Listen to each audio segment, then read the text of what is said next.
Well, everyone, I'm very honored to welcome into the studio today Loius Vincent. He's one of the most respected macro strategists in global finance. He's the co-founder of Gavekal Research, a top-tier investment firm based in Hong Kong, and a leading voice on China's economy, emerging markets, and the global monetary policy.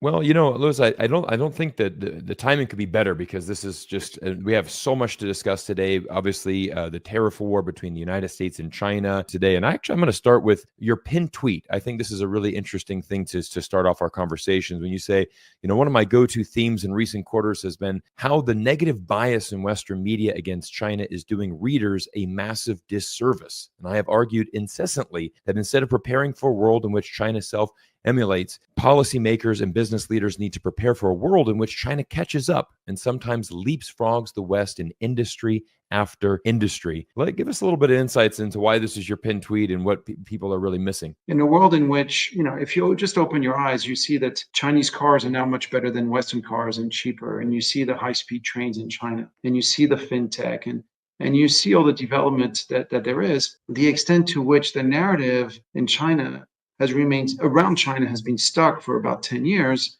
on the place is about to implode. Now, it's not that everything is rosy in China.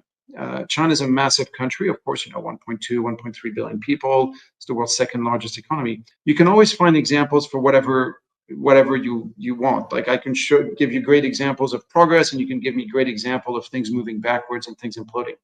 Just like you could in the United States, right? You could find you can go visit the Silicon Valley and decide, wow, the future is being built here. Just as you can go into the Appalachians and feel, oh my God, I've fallen into a pit of despondency. And China is a massive economy, so you could point to either way.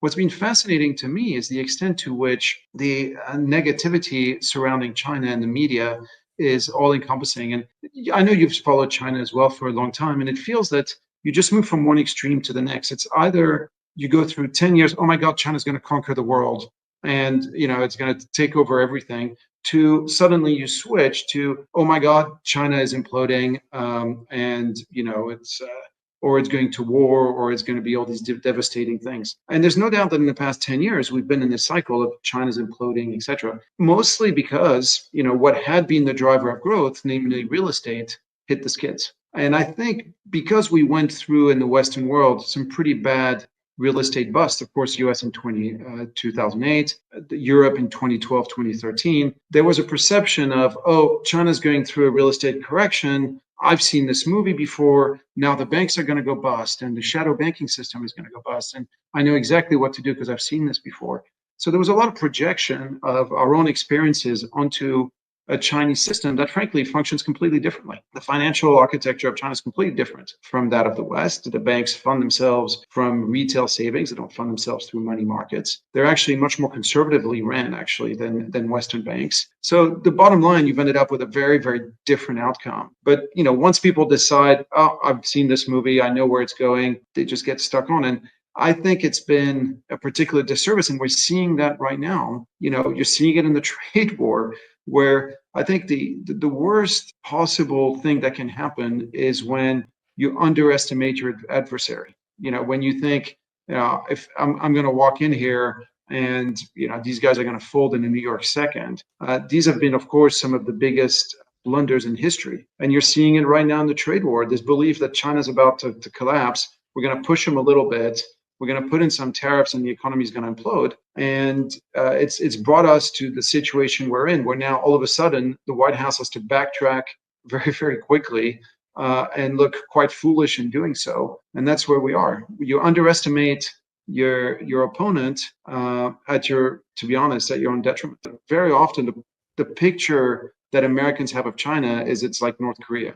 Yes. It's like one party state where the government controls absolutely everything, and people have no choice but essentially to be indentured labor, and which was the case 50 years ago, no doubt about it. That was right. What China was. And when you say, no, look, this isn't what's happening, when people say, oh, well, does that mean you believe in central planning? And I always say, no. The reality of China is that China's gotten better and better by gradually liberalizing labor first in the 1970s, liberalizing land in the late 90s and 2000, liberalizing slowly the world of capital allocation. And so it's a constant evolution from a place that indeed was like North Korea and is getting better all the time. And again, you can pinpoint to anything. It's not going all smoothly in one direction. It's always sort of 3 steps forward, 2 steps back. But by and large, when you look at the progress over time, you are making steps forward. And yes, to your point on the 2 kinds of foreigners, I've sort of adapted that saying by saying there's really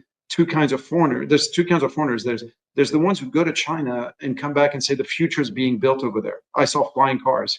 I saw 450 kilometers railroads. I saw 6G telecoms. All these things that China is unfolding. Foreigners come back and talk about them, and then the foreigners that don't go look at the first kind of foreigner and say, "You must be a CCP shill. You must be getting paid by the party." And you're like, Right. "Oh,